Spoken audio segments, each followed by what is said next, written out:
Vemos agora a tela de divulgação do evento, onde se lê: Ministério da Cultura e Sesc apresentam Sempre um Papo São Paulo.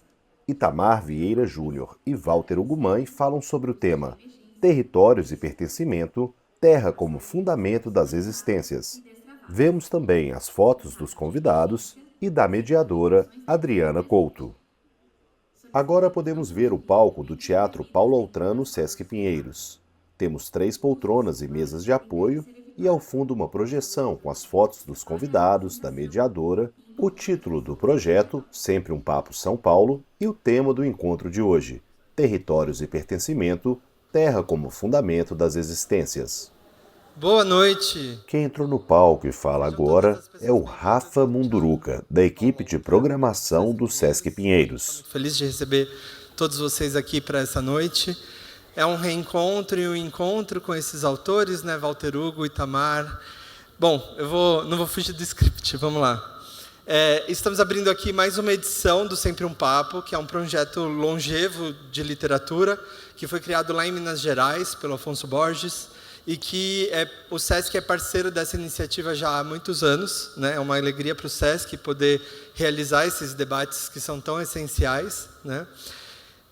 E nesse ciclo que a gente está realizando nesse momento, o foco estão sendo os diálogos sobre questões ambientais. Tá?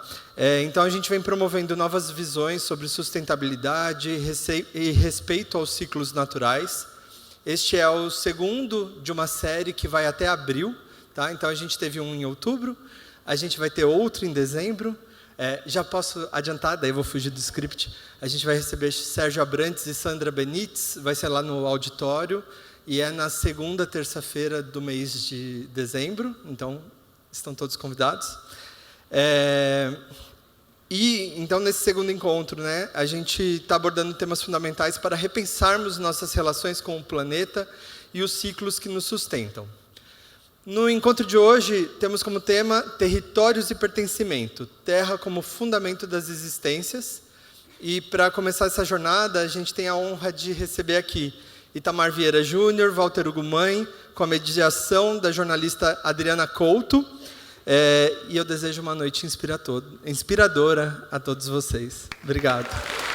Agora podemos ver a plateia do Teatro Paulo Autran com cerca de 300 pessoas sentadas. Boa noite!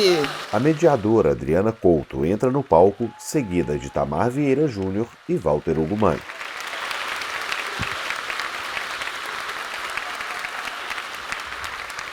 Eles se sentam nas 3 poltronas, na seguinte ordem, da esquerda para a direita: Walter, Itamar e Adriana. Boa noite a todos, a todas. Que prazer ver esse teatro assim, repleto de leitores, repleto de pessoas que querem hoje refletir sobre o nosso tema proposto e também estar mais perto desses escritores que a gente gosta tanto. Eu sou muito fã, como vocês, então estou muito feliz de estar aqui. Muito bem-vindo, Itamar Vieira Júnior. Por favor. Boa noite a todos. Um prazer de estar aqui com você. Walter, mais uma vez, né, Walter? Semana passada a gente fez uma tabelinha também, lá em Minas. E estamos aqui agora.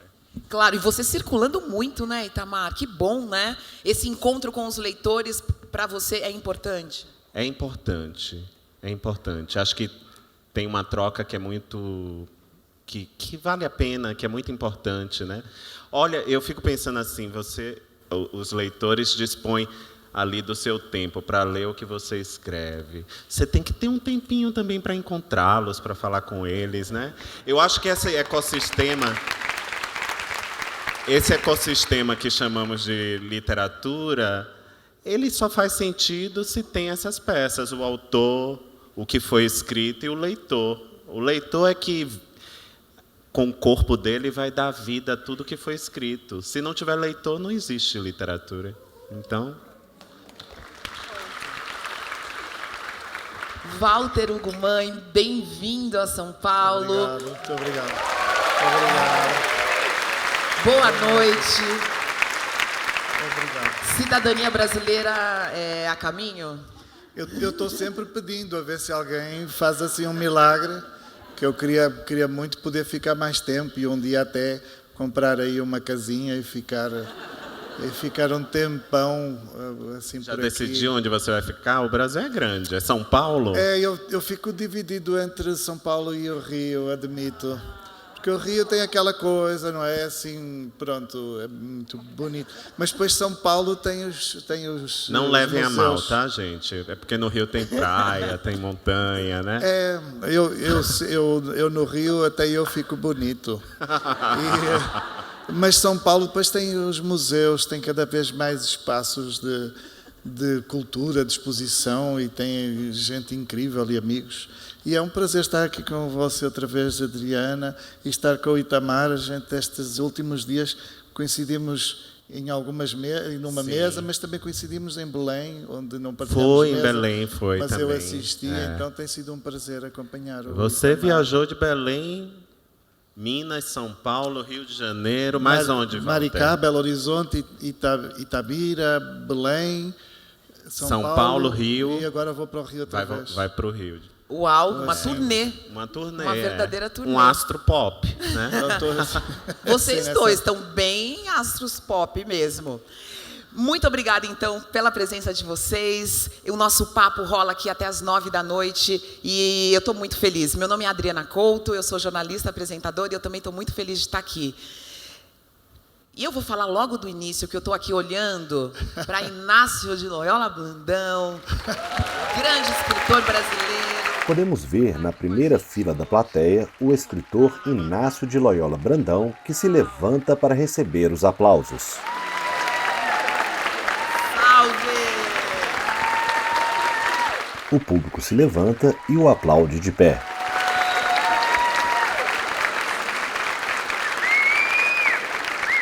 Muito obrigada pela presença, Inácio. Os mestres a gente aplaude de pé, né? Os mestres aplaudimos de pé.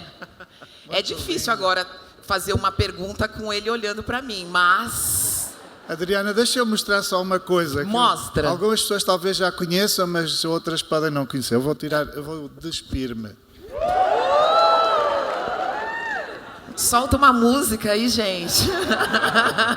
Walter Hugo retira o casaco e mostra seu braço esquerdo. Aqui está escrito, eu só tenho duas tatuagens, essa e essa, pequenas assim, porque eu tenho muita dor, eu sinto muita dor.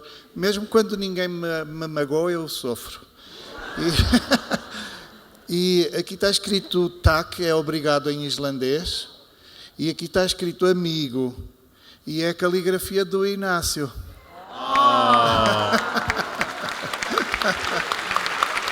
É lindo. E um dia alguém teve a ideia de fazer uma homenagem comigo, assim, iam homenagear-me e convidaram o Inácio para estar presente. Eu achei um absurdo homenagearem-me a mim e convidarem o Inácio para fazer de alguma forma homenagem. Então eu no dia anterior eu passei num tatuador e reverti a coisa. E eu pedi a ele para escrever num papel a palavra amigo, ele não percebeu para quê. E eu tatuei, então vamos ser sempre amigos, estamos sempre amigos. Que bonito. Que lindo. Ó, eu vou contar uma historinha também com o Inácio. O Inácio é esse mestre da nossa literatura. E, assim, todo mundo sabe, em todo lugar, as pessoas nem sempre são simpáticas, né? Para quem está chegando, para os novos, às vezes esnoba. E ele é esse homem imenso, generoso, esse artista generoso, que acolhe os que estão chegando, escrevendo agora, com muito afeto, muito carinho. Uma vez na Bienal, eu estava me apresentando, acho que foi com o Luiz Cardoso, do Timor, e o Inácio veio, pediu licença, interrompeu, fez uma declaração tão bonita, eu fiquei emocionado, me entregou um bilhetinho e as pessoas aplaudiram. Depois ele escreveu também no jornal, e fez no Estadão, porque ele escreve para o Estadão, e fez uma coisa assim, uma declaração bonita. Ele disse, não, eu estou aqui, mas acho que a gente tem que falar sobre os novos, os que estão chegando, mais ou menos assim, eu me lembro, Inácio. E agora, assim, eu tô aqui, tô passando o bastão para os mais jovens, e citou meu nome, né? E eu achei aquilo tão generoso, É muito né? lindo, É uma coisa rara hoje em dia, então a gente deve celebrar isso, Essa presença. esse personagem imenso que está aqui entre É nós muito hoje. lindo, é. Claro. E se eu posso, no meio está o Igor. Igor fica estranho no meio, porque do lado de lá está a Márcia. E a Márcia é a esposa do Inácio. E há uns anos a gente fez uma viagem na Amazónia juntos, e o Inácio fez uma declaração de amor tão bonita à Márcia, mas tão bonita, que ele disse qualquer coisa assim: eu poderia mudar tudo na minha vida, só não mudaria o meu amor por Márcia. Essa é a única coisa na vida dele que, de facto, ele jamais mexeria. Por causa disso, ele está no meu livro O Paraíso São os Outros. Tenho uma dedicatória ao Inácio e à Márcia, porque, de facto, foi das declarações de amor mais bonitas, mais encantadoras que eu já vi.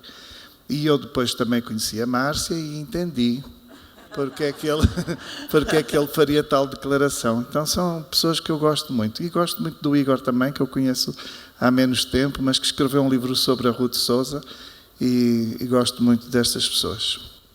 Que bom, né? Que bom estarmos entre amigos. Inácio, se você queria ficar ali quietinho, recolhido, a gente já te expôs. Desculpe.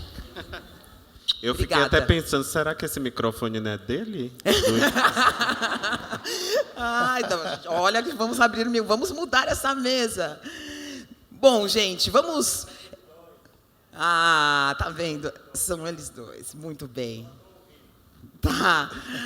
Daqui a pouco, até o final, eu passo o microfone para você. Fique tranquilo, eu não vou aguentar.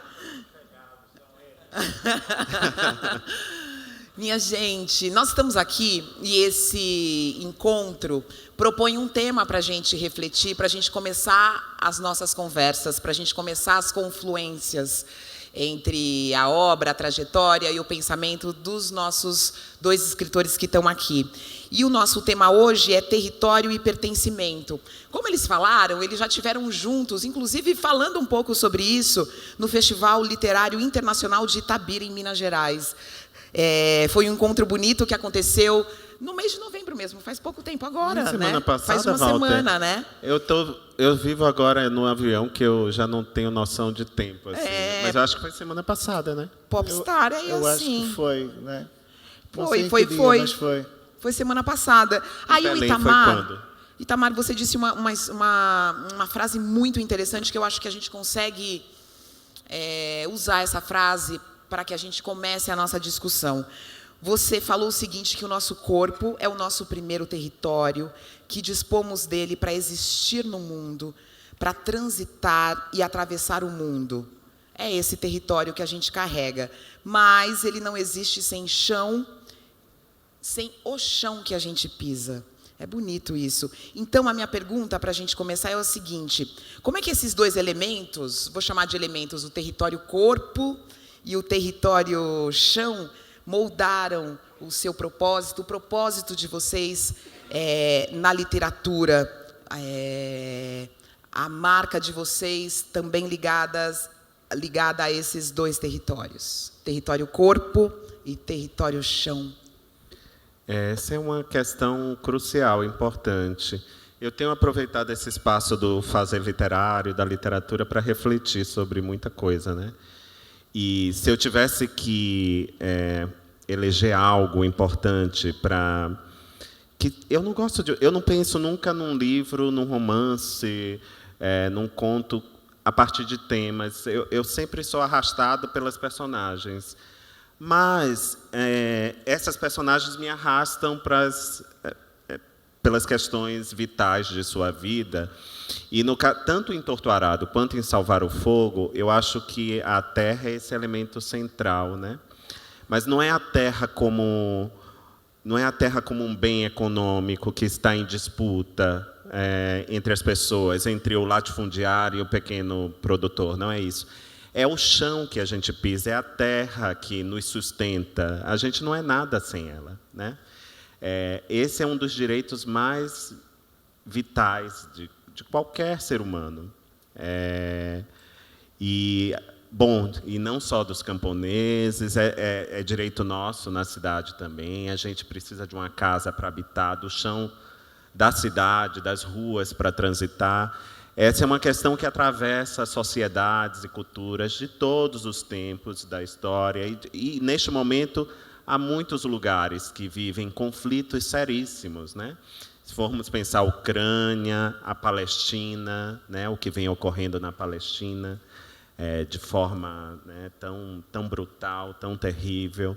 Mas no Brasil também, quantas lideranças camponesas, ambientalistas, ainda continuam tombando todos os anos nessa luta por território.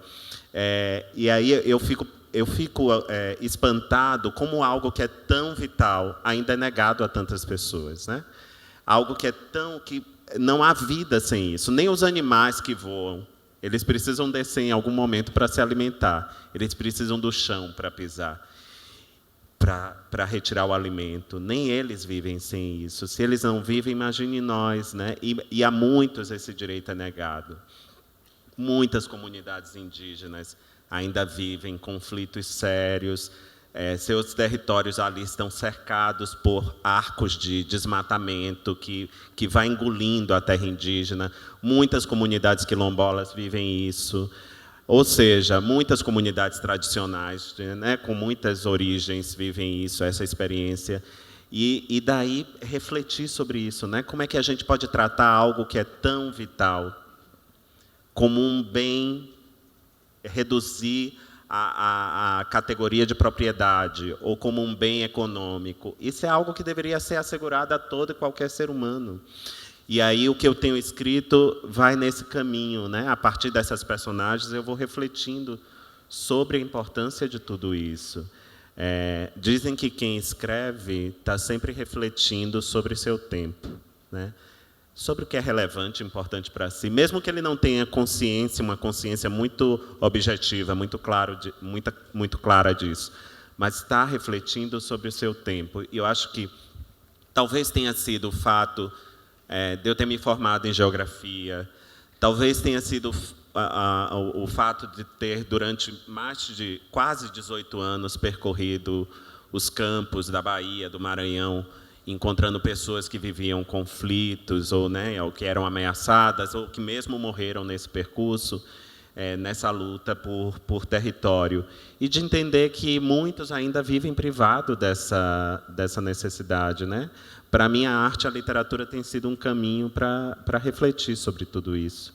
Como isso é vital, é crucial e ainda é negado para muitas pessoas. Sim, e como esse território, e você falou um pouco sobre isso, como ele é parte dessas pessoas, e como ela é parte das suas personagens, né? E eu falo isso, para a gente ter uma noção de como é importante, como é vital, o primeiro território que nós habitamos é nosso próprio corpo. O corpo é um espaço sobre esse espaço, e sem ele a gente não vive, né? Ou seja, muitas vezes o chão que a gente pisa é uma extensão desse corpo. E não há vida sem esse corpo. Esse corpo é tudo que nós temos, né? E esse corpo é tantas coisas, ele diz tantas coisas. Ele é um corpo que é identificado por onde ele passa. Ele é um corpo que pode ser... Todo corpo é político, mas alguns se destacam em algum momento da história como mais políticos do que o outro. É por ele que estamos brigando, lutando também. E aí as personagens vêm com essa marca, né? Com essa história, com esse instinto quase de sobrevivência. Muitas delas não têm o conhecimento que nós temos, as leituras que nós temos, mas seguem essa trilha com um outro tipo de sabedoria, né? Que envolve a intuição, que envolve as histórias que são passadas de geração em geração. Ou seja, essas personagens também habitam essas histórias com esse corpo território, que é político e que nos diz muito sobre nós mesmos, né? Eu tenho escrito... pode até pensar, para alguns é uma história datada, se reflete sobre um tempo da história do Brasil, mas o que eu percebo, o que eu sinto, é que a história dessas personagens é um acúmulo de história de todas as outras as personagens que eu não vou poder narrar, não vou poder contar, e que veio antes dela, assim como nossos corpos também. É um acúmulo de tempo, de história de muitos outros que vieram antes de nós, né? Então, acho que essa consciência, ela meio que atravessa tudo aquilo que eu escrevo, e a maneira como eu penso e como eu reflito também o mundo. Sim, você falando, a gente vai pensando em muitas, né, outras conexões. Fiquei pensando nas pessoas escravizadas que vieram aqui, os nossos pensadores e pensadoras brasileiras e brasileiros estão falando um pouco sobre isso, sobre as pessoas que trouxeram no seu corpo a sua cultura, a sua língua, o seu jeito de ser, a sua religiosidade. Foi com esse corpo que essas pessoas chegaram aqui, e é a partir dele que tudo foi fundado, né? Com certeza, e os que aqui estavam também, né? Essa é uma metáfora, nem é metáfora, é a verdade, né? Porque é a verdade nua e crua. Se a gente for pensar na história brasileira, é essa história também feita com esses corpos, né? A partir desses encontros. E quando a gente pensa no Brasil, é impossível pensar o Brasil sem pensar na diáspora africana, e na importância desse evento histórico para a nossa formação, e como isso ainda reverbera no nosso cotidiano, né? Como ainda é importante falar sobre isso hoje. Porque eu acho que é nesse momento que nós temos olhado de uma maneira muito honesta para a nossa história. E isso é importante. Durante muito tempo, essa história ela estava lá nos livros de história, mas no cotidiano as pessoas não estavam falando sobre isso. De uma maneira tão intensa como a gente percebe hoje. E é importante falar sobre isso. Eu acho que não me lembro onde foi, Didi, que eu disse que eu até lembrei dessa história, lembrei da história para mostrar a importância desse corpo-território e pensar que essa travessia, a travessia da diáspora, dessas pessoas que foram sequestradas na África e trazidas para o continente americano de uma maneira violenta, para a gente entender a importância desse corpo, essas pessoas estavam despidas de tudo, não podia nem pegar algo que era seu e trazer consigo. Até das vestes elas eram arrancadas, e viajavam sem quase nada. Mas nesse corpo habitavam histórias, saberes e coisas que não se perderam. E essas histórias que atravessaram o Atlântico nesses corpos é que vai fundar esse país também, né? E que chega até nós, com tantas referências que a gente tem e que a gente traz na vida. Antes, aqui nesse edifício, eu e o Walter fomos ver a exposição de Um Defeito de Cor, baseado no romance da Ana Maria Gonçalves. E, assim, nessa exposição, é um livro imenso, né? Talvez o livro de literatura mais importante escrito no nosso século, no século XXI, aqui no Brasil. E é um livro imenso, e a exposição mostra isso, né? Com tanta beleza ali, tantos artistas pegaram essa história como referência e criaram coisas maravilhosas. E tudo isso que eu estou dizendo está de uma maneira muito mais bonita lá, com cores, com vidas, sem precisar de muita coisa. Quem vai ver, observar a exposição, vai encontrar essas referências importantes e de como isso é crucial, é importante para todos nós. E por que é importante? Às vezes eu vejo algumas pessoas dizerem assim: isso já foi há tanto tempo, que coisa masoquista, quase maniqueísta, de se repetir essa história sempre. Mas não é, eu acho que a gente precisa entender, porque nunca olhamos para o passado do Brasil de uma maneira honesta, assim, querendo saber a verdade, porque é essa verdade que vai nos curar das dores que nós carregamos. Isso ainda define quem vive e quem morre no Brasil. Quem vai receber analgésico no hospital e quem não vai receber, ou vai receber uma dose qualquer lá. Aqueles que correm mais risco de vida trafegando na cidade do que outros. Esse corpo é território também, é político. Alguns são mais vulneráveis do que outros, e a gente sabe por quê. E é legado dessa história. Se a gente não entender, não refletir sobre isso, o que será de nós no futuro, né? A gente quer pensar tudo isso para curar nossas dores, eu acho. E para projetar algo diferente do que já vivemos até aqui, né? Mas eu sou um otimista, eu vejo esse momento nosso, esse momento que vivemos no Brasil com muito otimismo.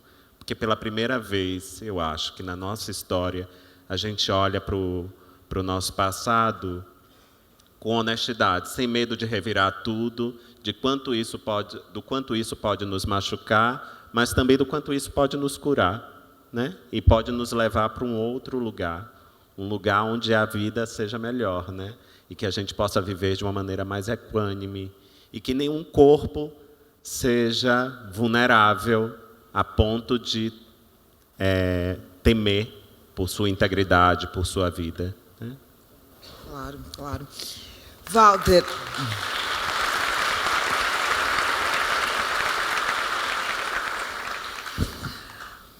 Estamos falando de território e pertencimento aqui para nosso primeiro gatilho dessa conversa. E como é que esse território se encontra na sua obra? Como o seu território também está marcado na sua escrita? Adriana, eu estava ouvindo o Itamar e tanta coisa surgiu no meu pensamento. Sabe que para a minha geração de jovens de 50 anos portugueses, toda a questão da nacionalidade, da identidade é muito confusa, porque nós somos os primeiros a crescer em liberdade, somos os primeiros a desenvolver a consciência em liberdade, não é? A ditadura cai em 1974, eu nasci em 71, mas eu ainda nasci em Angola, eu ainda nasci numa colónia. Quando, em 71, Angola ainda era considerada pertença do Estado português. Então, há toda uma confusão na nossa identidade que tem que ver com isso. Eu nasci em Angola, com 2 anos eu já estou a viver em Portugal e, por isso, eu não tenho memórias diretas de Angola, o que significa que eu costumo dizer que eu nasci numa espécie de uma história que me contaram. Eu não pude ver, não pude... Inclusive, tudo propendia para ser maravilhoso e mentiroso, não é? Porque havia uma fantasia associada às histórias, à saudade, inclusive, das colónias, que envolvem muita fantasia, mas também envolve muito tabu, por exemplo. As pessoas sabem, muitas vezes sabem, que não era bom assim a colónia, não foi uma coisa que se tenha feito com um sentimento benigno, mas não se discute, não é? Porque essas pessoas que ainda fizeram a colónia são os nossos pais, os nossos avós, são as pessoas que nos circundam. Por isso a gente precisa... Nós crescemos numa democracia, mas crescemos necessitando de ser herdeiros de uma cultura muito ambígua, com algum sentimento até esquizofrénico, de gente que diz que desde que saímos das colónias, as colónias caíram ladeira abaixo e destruíram-se e entraram em guerra e nunca mais foram democráticas e não sei o quê. A gente que sabe perfeitamente que as comunidades negras nas colónias nunca foram paritárias, nunca foram convidadas à paridade. As colónias eram excelentes para os brancos, que viviam de forma privilegiada, e os negros ficavam prestando serviços, e por isso não eram pessoas escravizadas, mas eram alguns, provavelmente, muito parentes de pessoas escravizadas, e por isso tudo isso reverbera na nossa identidade, e sobretudo num indivíduo como eu, que sou demasiado sensível à agressão, tudo isto reverbera de uma forma muito complexa, não é? Às vezes dá vontade da gente arrancar um pouco da nossa pele para ser de outra forma, para herdar outra coisa, para começar outro povo de uma vez por todas, ou para começar um tempo completamente novo. Uma das perguntas que eu fazia em Lisboa há uns tempos e que me intriga muito é saber o que é que aconteceu às pessoas negras que viviam em Lisboa ao tempo do terremoto. Lisboa, em 1755, viveu um imenso terremoto, um dos terremotos mais violentos da história do planeta, e morreram muitas pessoas. Calcula-se que nessa altura, em 1755, vivessem em Lisboa um quinto da população fosse negra, e por isso um quinto da população lisboeta seria, obviamente, escravizada. Por isso não estamos a falar de imigrantes, não estamos a falar de uma população, estamos a falar de pessoas escravizadas, um quinto da população. Em 1755, estamos a falar do século XVIII. Portugal não tem, historicamente, não tem famílias negras longevas. Nós não temos famílias negras, nós não temos autores negros do século XIX, não temos autores negros do início do século XX, não temos autores negros do meio do século XX, nem do fim do século XX. Eventualmente temos autores negros do século XXI. E eu perguntava onde estão todos esses negros? Eles não podem ter sido abatidos, mortos com o terremoto. Terão de ter morrido muitos brancos também, mas muitos negros terão sobrevivido. O que é feito destas pessoas negras? E há uma teoria em Portugal, há gente que acredita que eles estão mestiçados. Nós somos esses negros. E eu não acredito nisso. Primeiro porque eu fiz o meu estudo de ADN, DNA, genético, e a minha percentagem, eu que até achava, eu nasci em Angola, até achava que ia ter uma percentagem grande assim. Não tenho, quase não sou negro, tenho 3%, 2%. Eu sou sobretudo ibérico e árabe. E por isso não sou negro. E eu acho isto sinistro. Como é que nós ali podemos justificar, como é que podemos entender que uma capital que tenha um quinto dos seus habitantes negros, em 200 anos os rasura, os faz desaparecer? Isso talvez explique porque é que nós não temos, por exemplo, um museu Afro-Brasil, nós não temos um museu Afro-Portugal, não temos um museu. Provavelmente existem montes de obras de arte, coisas deslumbrantes que vieram da África em Portugal, mas nós não as mostramos. Quem as tem, eu não tenho, mas quem as tem não as mostra.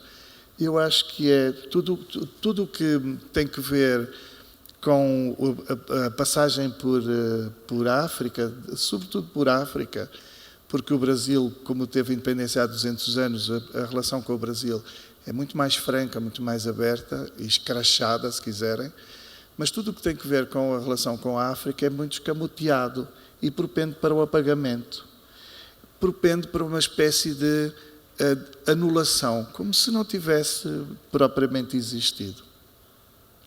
Quando eu escrevi As Doenças do Brasil, eu quis muito que o livro pudesse dizer respeito à história do Brasil, mas contada, como se ela pudesse ser contada aos brancos a partir do ponto de vista de quem já cá estava, não é? Dos vermelhos. Eu vou dizer assim os vermelhos para distinguir os brancos dos vermelhos, dos negros, a partir do ponto de vista dos vermelhos.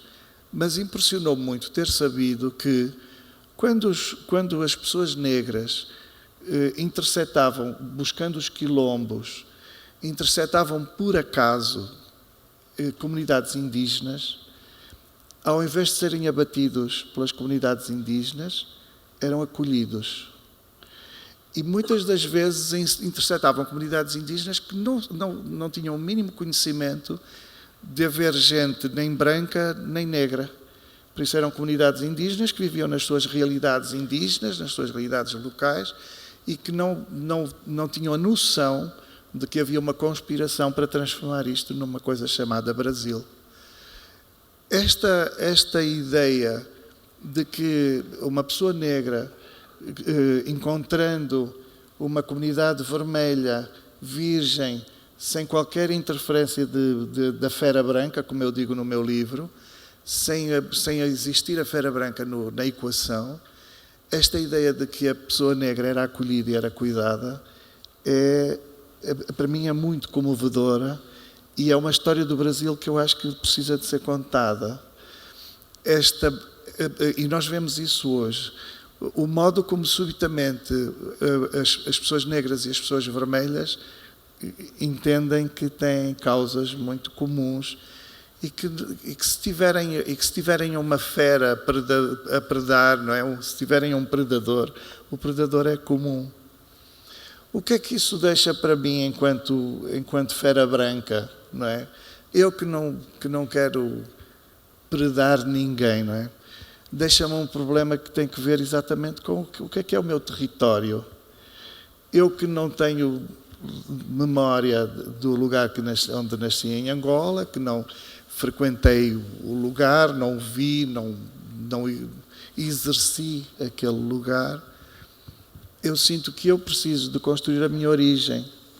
Então, ao contrário dessa coisa concreta que o Itamar pode dizer, o Itamar inclusive tem um sotaque baiano e assim, todo ele é completo de uma origem qualquer, não é? Tem uma completude. Nem o meu sotaque é legítimo assim, nem o meu sotaque denuncia imediatamente que eu vivo num determinado lugar, porque eu tenho um sotaque muito misturado. Eu sinto que eu preciso de inventar a minha origem em grande parte. E por isso é que, quando eu digo, por exemplo, que eu gostaria muito de ter uma dupla cidadania, as pessoas às vezes perguntam: porquê é que você não teria então angolana? É assim, porque eu, tendo nascido em Angola esteve sempre no meu imaginário como uma coisa que me foi proibida, da qual eu devia de afastar-me, sobre a qual eu não devia fazer muitas perguntas. E eu acho que a minha paixão pelo Brasil começa muito cedo, porque o Brasil era a Angola que eu podia ter. Era a Angola que estava liberta. Era a Angola contra a qual já não havia tabu. O tabu com o Brasil era muito menor. Então eu podia consumir os discos do Gilberto Gil e ler o Inácio de Loyola Brandão e ninguém ficava chateando, não é? Ninguém enchia meu saco. E quando eu dizia que em menino, eu dizia, e depois também favoreceu muito o facto da minha irmã mais velha, ela era a fã número 1 do Roberto Carlos, e ela também queria muito, o sonho dela era muito conhecer o Brasil, e ela, toda a vida dela, desde que pôde, ela faz férias no Brasil. Ela não vai conhecer mais nada, ela não conhece mais nada, ela não sabe mais nada do mundo, ela só vem para o Brasil. E fica no Recife, ela vai muito ao Recife, vai muito às praias. E então eu acho isso assim, eu estou numa fase, eu estou com 53 anos, desde que eu fiz 50 anos, eu estou numa fase da minha vida em que eu acho que eu posso morrer assim a qualquer instante. Não é que eu queira, mas eu estou um pouco assim, não é nem, estou assim um pouco disponível no sentido em que eu acho que alguém tem de morrer, e tem. Mas eu acabei de fazer 51 anos e esse pensamento era algo que não passava na minha cabeça antes e que fica mais frequente. E eu fico imaginando, com o passar dos anos eu vou ter que resolver isso de outra forma, assim, né? Não, o Itamar tem 31, 29. O Itamar não pensa nisso. Não tem direito a ter opinião, Itamar. Faltam 5 para os 50. Desculpe, eu interrompi porque chegou a mim também. Não, e então eu tenho a sensação... Conversa mórbida, vamos voltar para... Não é mórbido, é uma celebração. Por quê? Porque eu sinto que eu acho que estou a fazer um processo que é muito comum no Brasil fazer-se, que é de facto o de entender a minha origem. E a minha origem, ao contrário de dizer respeito imediatamente a uma terra onde eu coloco o pé, é uma cultura. E então aí sim eu posso entender que talvez eu nunca consiga regressar inteiramente a casa, porque essa casa ficaria um pouco em Angola, um pouco em Portugal e, sobretudo, um pouco no Brasil. Então, eu não tenho como ir embora. Você sabe, é uma coisa que eu sinto cada vez mais. Quando eu venho ao Brasil, eu penso, agora não vou embora mais, eu agora fico aqui. Aqui é casa, eu quero ficar aqui, eu quero ter tempo, eu quero ler os livros. Eu estou viajando estes dias, estou lendo um livro por dia. Porque eu preciso de ver o país, preciso de ver as pessoas, preciso de comer pudim de leite. Mas eu preciso de ler, eu preciso de tudo ao mesmo tempo, eu tenho uma avidez de tudo isso. E eu sei que eu vou ter de sair do Brasil, sei que eu vou ter de voltar para Portugal, e eu não vou voltar para a minha casa. Não tem como voltar para a minha casa. Por isso não tem como eu ter um território que eu diga, isso agora é meu, sou eu, estou aqui inteiro. Não tenho isso. E os seus personagens também ficam um tanto desgarrados e também inadequados por causa dessa... Por isso eu escrevo livros deambulando, indo ao Japão, indo à Islândia, na Amazónia. Eu quero de tudo um pouco, eu sou feito de tudo um pouco e não tenho como... E sobretudo, eu tenho a tendência para me aproximar de onde eu sinta perigo. É curioso, não é? Eu sou aquele amigo que... Vocês sabem, quando acontece alguma coisa horrível, normalmente toda a gente desaparece, não é? Só fica mesmo quem é muito íntimo. E eu sou aquela pessoa que aparece nessa altura. Eu apareço na vida das pessoas, mesmo das pessoas que eu não sou muito próximo. Quando acontece alguma coisa mais estranha, mais trágica, menos inteligível, eu apareço nessa altura. E também não sei porque é que eu estou a dizer isso agora. Mas é só para mostrar que isto está estranho, está ficando mórbido. O Itamar é porque tinha a razão. imaginação é território de ninguém, então você está aí deve ser isso, transitando. Deve ser isso. O Walter disse os seus últimos livros, seus livros mais recentes, a gente tem realmente um passeio, né? São lugares diferentes, os personagens estão ali em cenários diferentes. E você, Itamar, na verdade, a gente encontra nos seus livros esses mesmos territórios que são próximos também do lugar que você viveu, do que você estudou, o campo, as pessoas que você conheceu, a sua literatura é habitada por esses lugares que você foi. E fico pensando, será que você vai sair desse território, ou esse território também é a sua literatura? Será que você pretende também nos apresentar outros cenários, levar seus personagens para outros cenários? Uma boa pergunta. Quando outro dia não, faz bastante tempo, anos até, eu vi Walter Ugumã, ele nem me conhecia. Nas redes sociais, ele fez uma viagem para o Irã e ele fazia fotos e postava um monte de coisa e falava um pouco das impressões dele. Eu fiquei esperando um romance lá no Irã. Eu queria muito escrever, mas ainda não.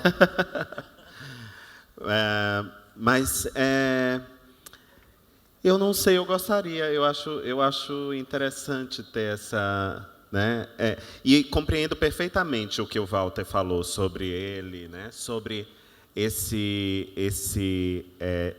desenraizamento quase que natural, né, Walter, de ter nascido num lugar de onde foi levado aos 2 anos, e esse lugar se tornou quase um lugar mítico, né, na sua memória. Então, seu território pode ser qualquer território, né, porque você vive nesse lugar. Eu já sinto que, para eu escrever, né, quando eu penso, quando eu reflito, eu estou pensando e refletindo sobre o mundo à minha volta.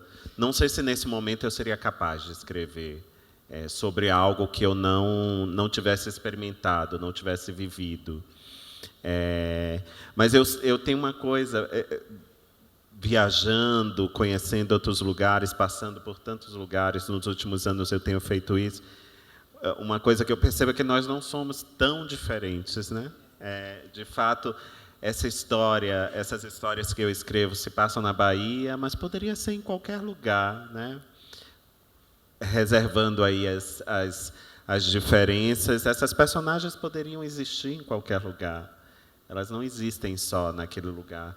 Mas para que eu possa narrar, para que eu possa escrever, eu acho que aquilo que me é familiar é importante. Então, os lugares por onde eu transitei, os lugares que eu tive uma experiência mais forte, mais marcante, né?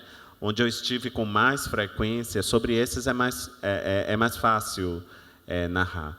Esse negócio do familiar, para mim, é tão importante, do que é familiar e que não é estranho, que até quando as personagens surgem e os nomes surgem, esses nomes são nomes que me são familiares. Geralmente são pessoas, são amigos, são pessoas que eu conheço, é gente da família. Ou seja, não é que tem um familiar lá na história, mas emprestam um nome para as personagens. Então,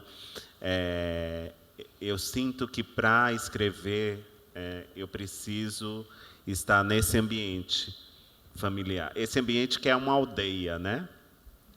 Que é aquele lugar. A aldeia é esse lugar onde a gente chega e se reconhece, e reconhece quem está ali, reconhece, né, o mundo à sua volta. Esse espaço que me deixa confortável para poder escrever, para eu poder narrar. Mas, como a vida vai mudando, né, e a gente também... eu já experimentei algumas coisas. Tem contos, por exemplo, que eu escrevi que você não sabe onde se passa. Tem um conto em especial que está em Doramax, se chama O Espírito Abone das Coisas, que lá tem muitas palavras e expressões de uma língua, que é a língua jarauara, que está ali na região norte do país, né, entre Rondônia e o Amazonas. Então, aquele ambiente, que é o ambiente da floresta, já seria um ambiente distante da Bahia, né? Mas, ainda assim, eu experimento, eu vou escrevendo, mas, para eu poder escrever aquilo, eu acho que aquele ambiente precisou, de alguma maneira, se tornar familiar para mim. Então, lendo muitas vezes, né? Estando naquele lugar, voltando, eu pude viver essa experiência de quase ser um nativo. É essa experiência, talvez, como escritor, que eu busque, de viver como nativo entre as personagens, para poder escrever aquela história, narrar a história como elas contam, né, para os leitores também. Não, eu ia dizer que eu funciono, não é exatamente ao contrário, mas quando algo é muito próximo, muito íntimo, quando é muito da minha terra, eu tenho tendência para não conseguir escrever. Então, eu vivo num bairro pescatório, num lugar de pescadores. Eu vivo numa cidade muito, muito, muito bonita, chamada Vila do Conde, que é uma cidade de granfinos, só tem granfinos. E depois tenho um bairro de pescadores que é pobre, e eu vivo nesse lugar dos pobres. E estou lá a vida inteira, desde os 10 anos de idade. E muita gente acha até estranho, como é que eu não saio dali, porquê é que eu não saio dali, como é que eu fico ali, e como é que ali surge um escritor. E eu acho isso interessante que eu esteja ali. E toda a gente espera que... Eu falo muito sobre as Caxinas, sobre este lugar. Toda a gente espera que eu escreva um romance sobre as Caxinas. Eu não consigo. Porque eu vejo as pessoas e, assim, a vida delas é muito fraturante, é uma vida muito dura. Eu tenho uma vizinha que perdeu em 2 invernos, nos anos 80, em 2 invernos ela perdeu 9 filhos e o marido no mar, em 2 naufrágios. E ela ficou sem ninguém. Ela ficou sem o marido e ficou sem nenhum filho. Todos os filhos eram pescadores e o marido era pescador. Em 2 invernos ela perde o marido e 9 filhos. E é uma vizinha minha, ela é uma história inteira, é um livro inteiro. Eu não consigo escrever a história dela, eu não consigo nem falar com ela. Eu digo bom dia se a vir. Eu não consigo olhar para ela direito assim, não consigo. Quando eu penso nela, eu sinto-me uma criança. Eu sinto que nada do que eu fiz, nada do que eu aprendi, nenhuma viagem que eu possa ter nada feito, do que escreveu, né? Eu não tenho tamanho para ela, eu sou pequenino, eu sou muito pequenino, ela é muito gigante. Há coisas, por exemplo, no prédio da minha mãe, a senhora da frente, o vizinho, era um terror para a mulher dele, batia, berrava e estava sempre bêbado. E toda a gente no prédio dizia assim, este homem nunca mais morre, este homem nunca mais isto, este homem nunca... Que é uma coisa que as boas pessoas fazem, que é desejar a morte das outras. Os bons vizinhos, não é? E o senhor, de facto, estava sempre bêbado e era muito chato, gritava muito, fazia... E um dia, o padroeiro de Vila do Conde, da nossa cidade, é o São João. O São João é o padroeiro, então nós temos estátuas de São João e tudo chama São João. E um dia o homem apanhou uma bebedeira tão grande que ele subiu o muro da igreja e sentou no muro da igreja e ele desequilibrou e caiu e bateu a cabeça na cabeça do São João, que é de pedra, e morreu. E no prédio toda a gente disse, o São João fodeu o vizinho. Toda a gente dizia assim, foi o São João que o fodeu.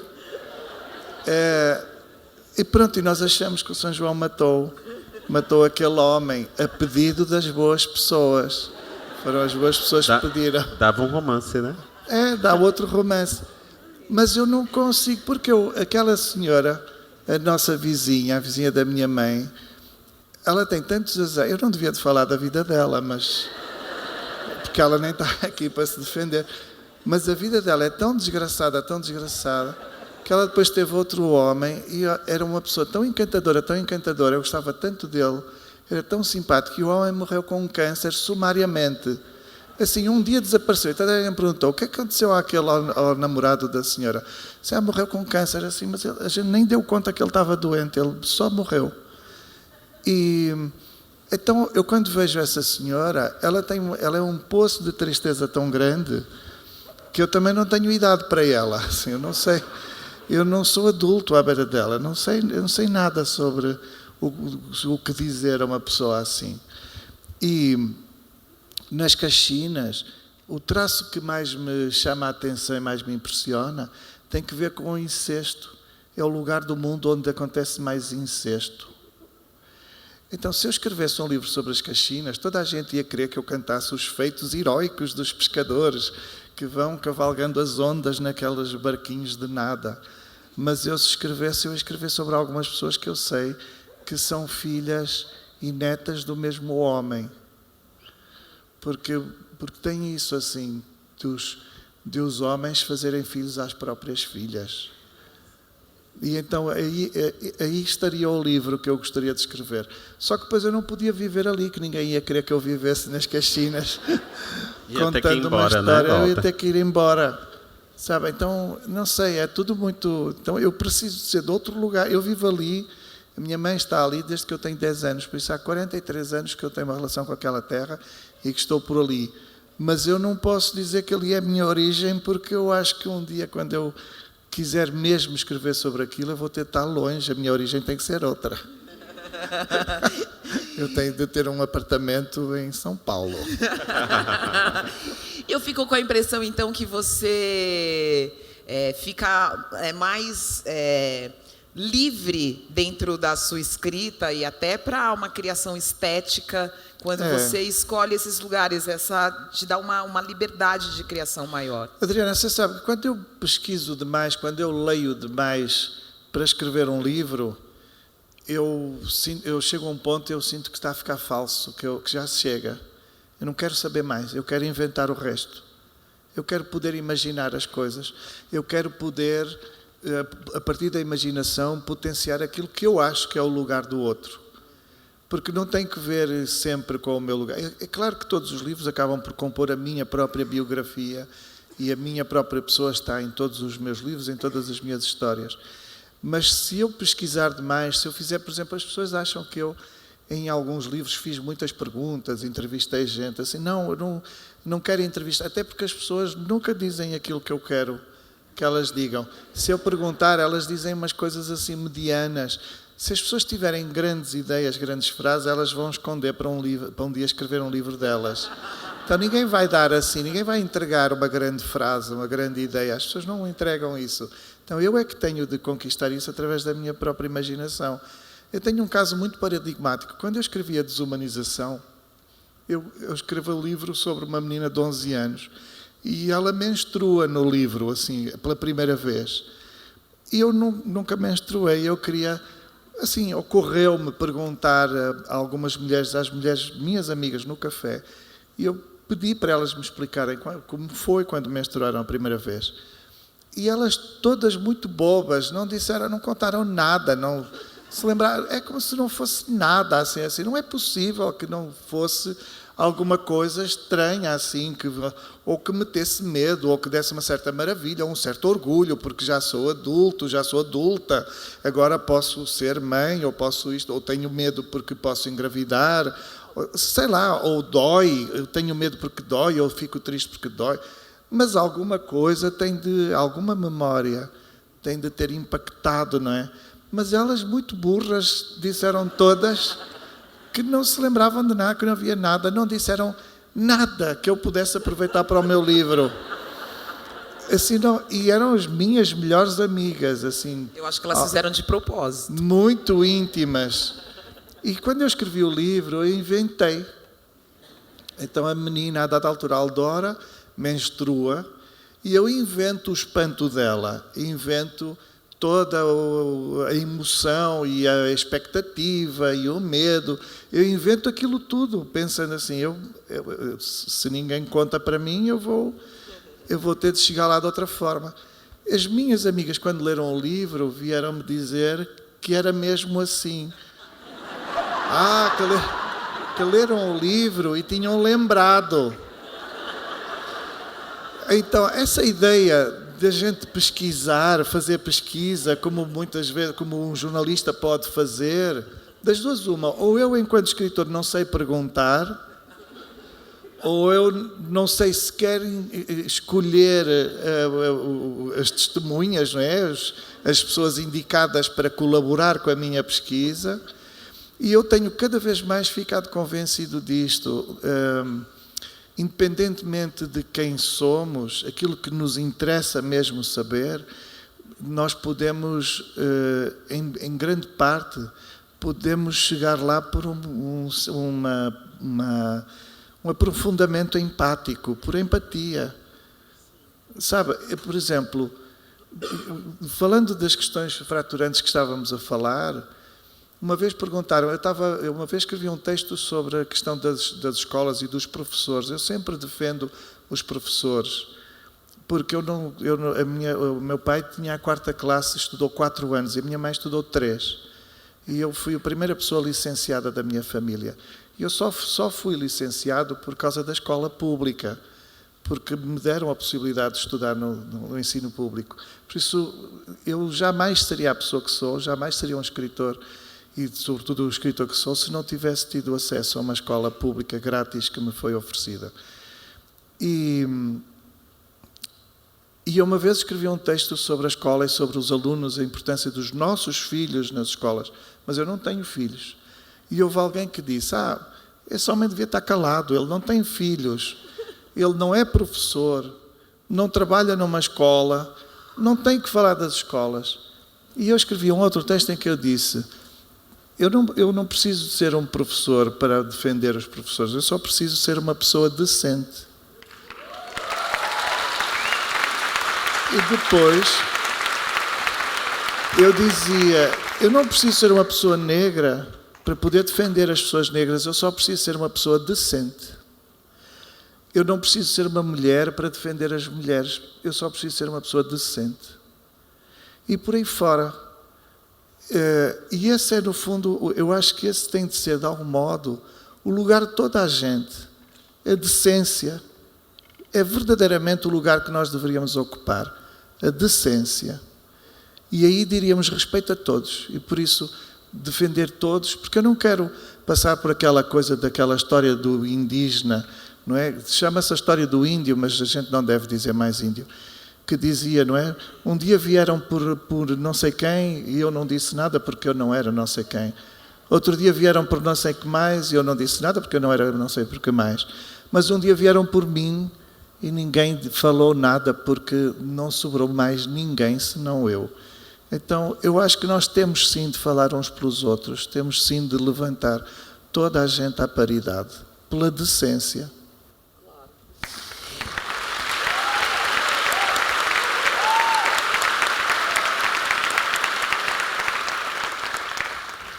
Agora,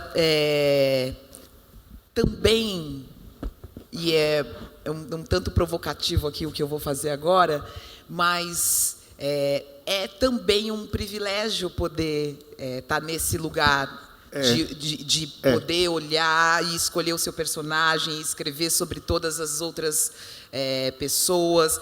Um privilégio que deveria ser de todos e de todos os escritores, mas muitas vezes o escritor negro, o escritor indígena, ele parte muito de uma realidade que não está impressa, não foi contada, e ele precisa talvez desse degrau antes de poder conquistar esse privilégio. Como é que você se vê? Você se sente aprisionado de alguma forma por você contar suas histórias? Não. Não, acho que o sentimento é o contrário, é o sentimento de liberdade mesmo. Primeiro, de se ver representado num meio onde isso ainda é difícil, onde isso ainda é muitas vezes questionado, né? Acho que vivemos num tempo melhor, mas ainda questionam muito, né, sobre isso. Não dá para falar de determinadas coisas sem tocar em temas que às vezes não diz respeito ao outro. Quando, por exemplo, precisamos, quando eu conto a história de vidas negras, de vidas indígenas, quase sempre o tema do preconceito vem para um primeiro plano. Porque, de fato, essa é a vida das pessoas nesse país, né? Não tem como se omitir, não tem como esconder. E, muitas vezes, isso é visto de uma maneira negativa. Mas eu acho que o sentimento que eu carrego é justamente o contrário. É de poder, nesse tempo, ser uma voz e tirar assim como muitos outros, né, que têm escrito nesse momento, ainda bem, e que têm publicado, e que têm aparecido, que têm conquistado leitores, e que os prêmios têm levado para frente, para que a gente conheça. Tirar da invisibilidade pessoas que, historicamente, estiveram nessa posição de invisibilidade, ou que só apareciam nas histórias como personagens secundários, né? Eu fico pensando em 1938, por exemplo, quando o Graciliano publicou Vidas Secas. Eu não sei se foi anos mais tarde, teve uma crítica ao livro Vidas Secas, que eu estou tentando... Agora eu esqueci o nome do crítico, mas, enfim, depois eu lembro. E essa crítica é muito comentada, é estudada nas universidades, e o crítico dizia assim, que era impossível que aqueles personagens tivessem uma dimensão subjetiva de suas vidas tão complexas. E eu vejo que hoje ainda isso se repete, né? Ou seja, quase 90 anos nos separando, e as pessoas ainda têm disso. É impossível que um camponês fale dessa maneira, é impossível que ele pense de tal forma. Ou seja, as pessoas se consideram superiores e ainda estão estabelecendo julgamentos em preconceitos que envelheceram com o tempo, né? Hoje já há muita informação para a gente saber que isso não é possível, né? Ou você não conhece o mundo, não conhece as pessoas. Você, quando começou a nossa conversa, citou um conceito que me fez lembrar de um pensador maravilhoso, que o Walter já fez propaganda dele lá em Itabira, que foi o Antônio Bispo dos Santos, ou o Nego Bispo, né? Você falou em confluência. E ele vem... O Nego Bispo não teve uma escolarização formal, como muitos de nós tivemos. A experiência que ele traz nos escritos dele é a experiência da vida, da comunidade dele, lá no interior do Piauí, e um pensamento sofisticado, complexo, que tem um olhar muito, muito abrangente para as questões do mundo, né? Tudo isso que eu falei aqui no começo, sobre as marcas, né? O que o Antônio Bispo fala mesmo em A Terra Quer, ele traz para um primeiro plano as questões da colonialidade, como ela ainda permeia as relações em nossas vidas, né? No mundo hoje, ninguém pensa nisso, ninguém está debatendo isso, a não ser nos espaços restritos, e ele traz isso para um plano de frente. Eu acho que a arte me dá a possibilidade, de alguma maneira... Eu não gosto de pensar que eu dou voz a ninguém, né? Não é isso. Mas esses personagens são tão interessantes, tão instigantes, têm uma visão de mundo tão sofisticada e tão complexa, às vezes, mesmo com toda a sua simplicidade, que poder escrever sobre isso, poder levar isso, de alguma maneira, fazer isso chegar ao leitor, é algo que me mostra que é possível, né? Nesse espaço, eu me sinto no espaço da literatura, no universo da escrita, eu me sinto absolutamente livre. Já não há alguém dizendo como deve ser e como eu devo escrever e sobre quem eu devo escrever. Esse lugar eu simplesmente aboli. Eu escrevo por mim mesmo, e é a partir disso que e eu não faço isso porque eu me sinto melhor. Foi porque outros autores me mostraram que isso era possível, né? Foi lendo a Carolina, foi lendo o Lima Barreto, foi lendo a Toni Morrison, lendo o James Baldwin, que eu vi que a vida, muitas vezes, ela pode estar centralizada no que faz sentido para você, na sua comunidade, com as pessoas que você convive, aquele que é seu universo. E você pode narrar a partir dali, a partir das questões que são cruciais para a comunidade que você vive, como qualquer outro autor fez quando escreveu. Então, é dessa maneira que eu vejo que é possível, através da literatura, exercer essa liberdade. E eu estou reivindicando isso a todo momento. Nesse espaço, nós podemos ser quem quisermos. Nesse espaço, eu vou poder escrever sobre o que eu quiser. Os leitores podem gostar ou não do que foi escrito, mas eu não abro mão, eu não faço concessões. É nesse lugar que eu quero estar. E é sobre isso que eu vou escrever, é sobre isso que eu vou narrar.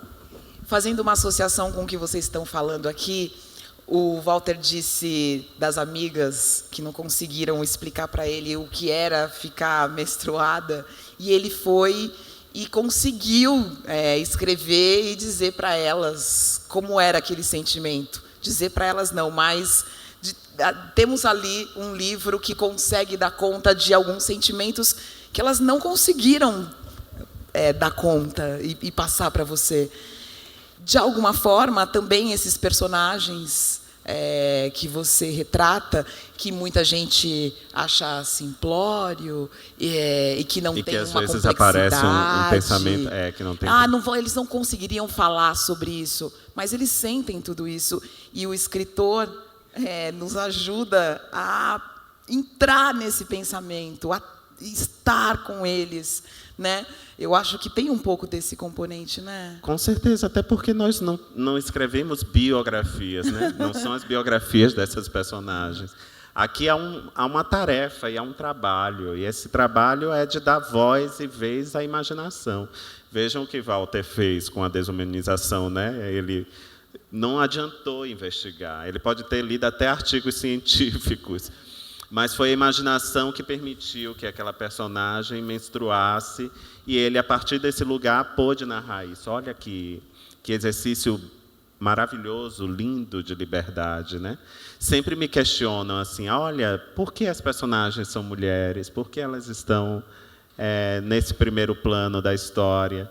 E eu digo, eu cresci cercado dessas mulheres. Os homens estavam fazendo outras coisas na rua, ganhando a vida, e elas estavam ali. E, para mim, era instigante, desde criança, observar essas mulheres como suas vizinhas. Podiam ser vizinhas também da comunidade, mas também minhas tias. minhas avós, essas mulheres com tanta força vivendo num mundo que muitas vezes era muito hostil à presença delas, né? E eram atravessadas por violência a todo momento. E elas não baixavam a cabeça, elas se indignavam e falavam mais alto. Enfim, no meu imaginário se fixou essa ideia de essa personagem forte, né, que vem desse lugar, dessa mulher. Acho que isso atravessa, de alguma maneira, aquilo que eu escrevo também. Talvez seja se eu for pensar de uma maneira mais, vamos dizer assim, acadêmica, né, talvez este mundo, neste mundo a gente possa desconstruir algumas coisas, né?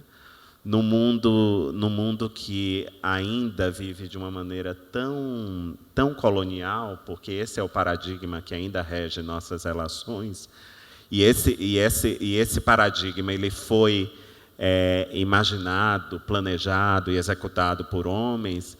Talvez seja o momento também de exercer essa alteridade e levar essas histórias e trazer e desconstruir o mundo e dizer, não, pode ser um autor escrevendo a partir desse lugar.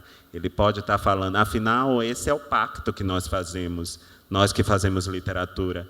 O pacto de que a imaginação prevalece, né? Então, a gente pode ser qualquer coisa. Se eu disser que há um personagem que é um espírito e que está narrando a partir daquele lugar, e esse é o pacto que eu faço com os leitores, ninguém vai contestar e dizer que não. É isso também, é sobre isso que estamos falando, é sobre isso que fazemos, né? E é preciso que se crie uma consciência de que liberdade é poder exercitar isso também, sem ser, como eu poderia dizer, sem ser encaixotado, sem ser colocado no nicho, ou que faz tal literatura, né? Fazemos literatura, todos juntos. E cada um está falando sobre o que é relevante na sua vida, no seu horizonte, né? Está escrevendo sobre aquilo que é relevante na sua vida, no seu tempo. E é assim que as coisas vão acontecendo. Muito bem. Deixa eu só acrescentar. Eu li há dias o livro do António Bispo dos Santos e ainda estou debaixo do efeito da sua leitura, porque é, de facto, um dos livros mais maravilhosos que eu já li. E uma das coisas que ele usa e que me apetece juntar agora é a ideia de recolonização. E mais do que decolonizar, como vocês dizem, é recolonização. E então é, no fundo, transformar aquilo que está instalado em algo que a gente volta a ocupar. E uma das coisas, quando o Itamar está dizendo esta questão da imaginação, desta liberdade, que tem de ser uma liberdade absoluta, porque senão não vale a pena o jogo da literatura ou o jogo da arte. Eu estou lembrando que junta aqui, além da imaginação, junta aqui a fertilidade das línguas, da língua. E uma das coisas que me fascina nos autores, por exemplo, brasileiros, é receber a língua recolonizada, ou seja, é receber a língua fertilizada de uma forma que jamais poderia ter acontecido em Portugal. Por isso, quando eu pego um livro, quando eu compro qualquer livro aqui, às vezes até um livro mediano, que não é nem tão bom, para mim pode ser uma maravilha, porque ele pode trazer alguma coisa que vocês já normalizaram, mas que para mim aparece como uma descoberta. E isso tem que ver com as línguas indígenas interferindo, as memórias e as línguas negras interferindo, os saberes negros, os saberes vermelhos, digamos assim, e tudo isso interfere na maneira como a linguagem acontece. E por isso, para mim, tudo isso é fertilidade. E é a grande ansiedade que eu tenho quando eu escrevo um livro, a grande ansiedade que eu tenho é sempre poética, porque eu acho que eventualmente vou morrer muito ignorante. Sabe, a gente não vai ter hipótese, por mais que soubermos, por mais que aprendamos, nós vamos substancialmente morrer ignorantes. Mas podemos morrer tendo tido a noção da beleza, do esplendor porque é sempre um esplendor que tem que ver também com as pessoas, com a humanidade. E isso vem, a gente colhe na língua. O ouro de que somos capazes, ele verte para a língua. E por isso, quanto mais gente fertilizar a partir de pontos de vista distantes e inclusive trazendo de outras línguas que eu não conheço, quanto mais impureza houver na língua portuguesa, mais ela amplia. Por isso essa é de facto uma das grandes maravilhas que eu colho aqui no Brasil. Que lindeza. A Paulina... Eu concordo com o Walter, ele estava falando, e vez ou outra, Walter, dependendo do lugar onde você está, se é na universidade, é um evento, às vezes os ânimos se acirram. E muitas vezes querem saber como é para nós, né, falar a partir dessa língua, uma língua que não é, que ela não surge aqui, que não é nativa, que ela veio nesse processo de colonização, se isso causa algum desconforto, né? Imagine 500 anos depois, mas ainda tem essa pergunta. E eu acho instigante, interessante, porque me fez refletir sobre muitas coisas. É o que você disse, quando você pega um livro, né, publicado aqui no Brasil e abre e se surpreende com os falares. Bom, e pensando no Brasil, que tem um tamanho, né, significativo, isso muda também de região para região. E eu acho que é aí que está a beleza de toda coisa, porque essa língua não é mais a mesma de 500 anos atrás. Ela foi transformada, ela ganhou densidade, profundidade em cada fraçãozinho de terra onde ela é falada, né?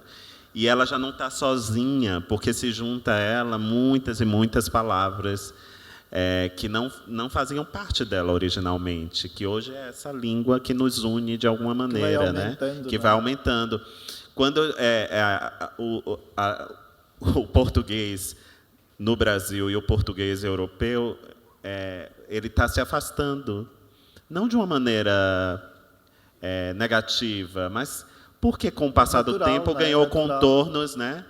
E até algumas pessoas, e eu estou dizendo o que dizem lá em Portugal, porque as pessoas são muito ciosas, né, da língua, querem proteger, acham que os youtubers, né, almoço e no os jantar, eu vejo discussões lá em Portugal, por exemplo, muito chato. as crianças, né, estão assistindo muito YouTube e aí estão falando como os brasileiros. Eu vejo essa preocupação e eu digo, nossa, eu até penso, comigo, tá? Eu penso isso assim, nossa, que bobinho, vai acontecer isso mesmo.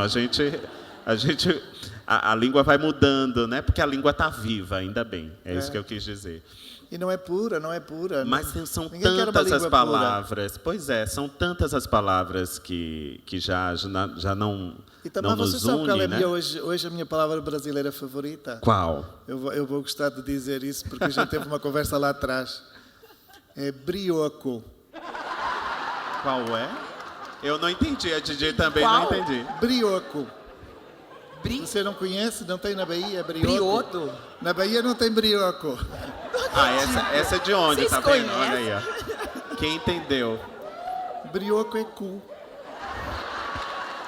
Como é?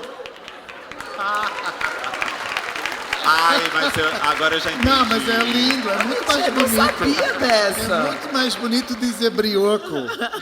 Eu aprendi em Minas Gerais, não sei se é só mineiro, mas o Rubem Filho, que é um ilustrador que esteve com a gente em Itabira, ele é que disse, não, estava lá, não sei o que, o cara, e virou justo brioco na nossa direção. Eu assim, ué, brioco, e ele explicou o que é, e eu adorei.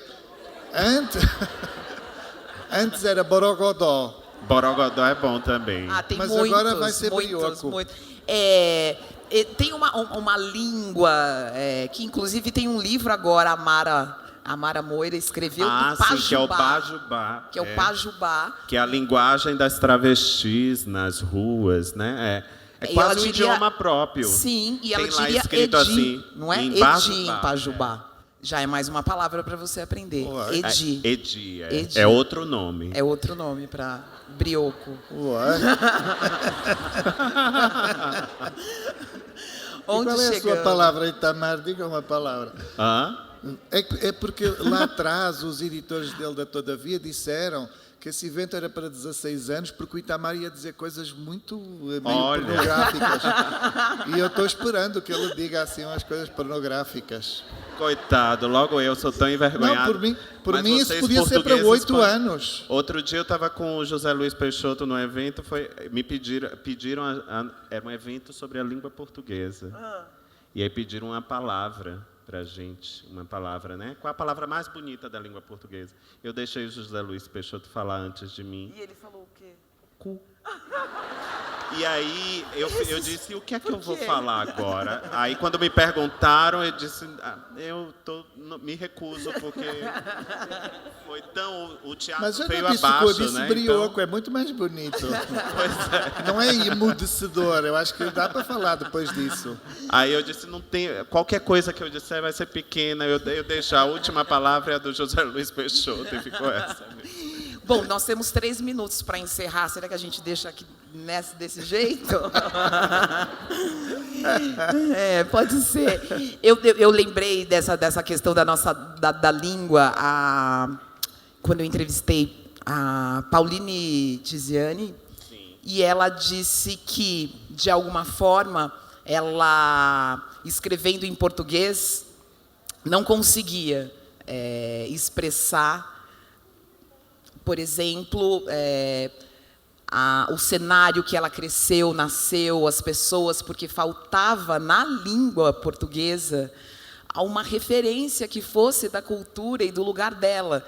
Então, não existe nenhum nome de planta, nenhum nome de animal, que ela possa usar e descrever. E é por isso também que essa literatura dela em português dizem que é tão pouco descritiva. Ela diz, o português não me dá essa chance. É interessante isso também. Mas eu acho que os processos históricos também fizeram com, por exemplo, o português falado em Moçambique e Angola não tenha se aprofundado, né? Não tenha ganhado essas nuances que ganharam no Brasil. Sim. Porque o tempo... E até pela história do Brasil, por esse afluxo de pessoas, dos que aqui já estavam, dos que vieram de fora.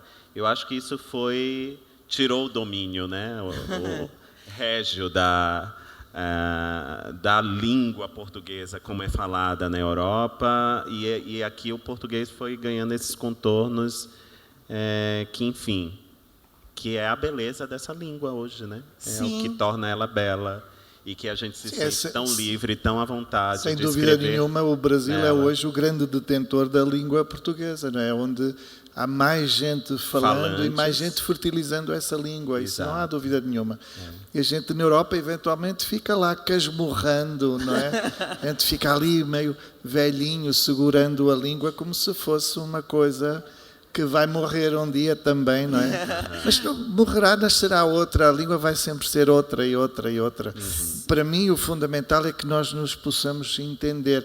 E por isso, o que me maravilha verdadeiramente é poder vir aqui e comprar os livros. E melhor seria se os grandes livros fossem editados lá, para que eu nem tivesse, para que toda a gente tivesse a oportunidade, mesmo sem viajar, de aceder aos grandes autores da língua portuguesa, que muitos estão aqui.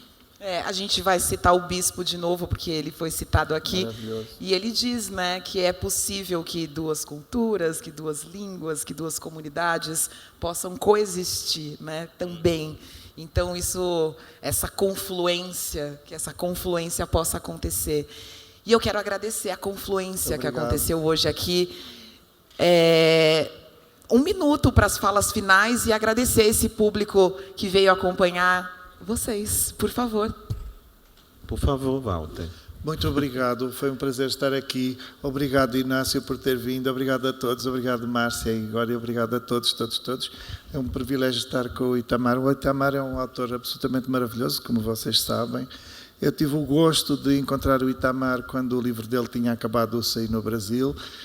Tive a inteligência de o comprar e de pedir para ele assinar. Eu tenho a primeira edição do Torturado assinada pelo Itamar, porque o encontrei na Bahia, e fico muito feliz vendo o percurso dele, meteórico, maravilhoso. E é uma maravilha encontrar a Adriana aqui outra vez. Acho um pouco injusto, porque ela está sempre igual, parece sempre da mesma idade. E eu, de cada vez que vejo, eu vou envelhecendo. E eu estou parecendo já pai dela, no mínimo. Mas nós costumávamos ser da mesma idade. Não somos mais. Muito obrigado a todos.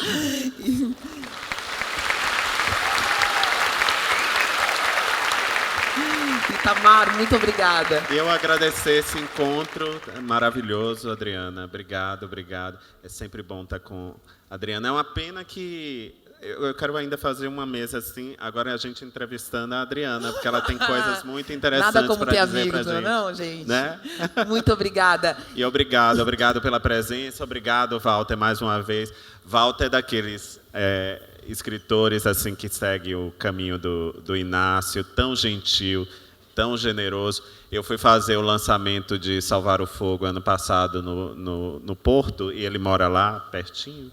Aí ele mandou uma mensagem delicada, assim, dizendo: olha, eu não vou poder ir ao seu lançamento, porque eu recebi um convite para ir ao show do Chico Buarque, e eu não posso, eu tenho que ir no Chico Buarque. Eu disse: não, está perdoado, você vai ver o show do Chico Buarque. Então é isso, obrigado, Walter. Obrigada, que prazer ter vocês aqui. Itamar Vieira Júnior, Walter Hugo Mãe, muito obrigada pela presença de vocês. Viva a literatura! O público se levanta e novamente aplaude de pé.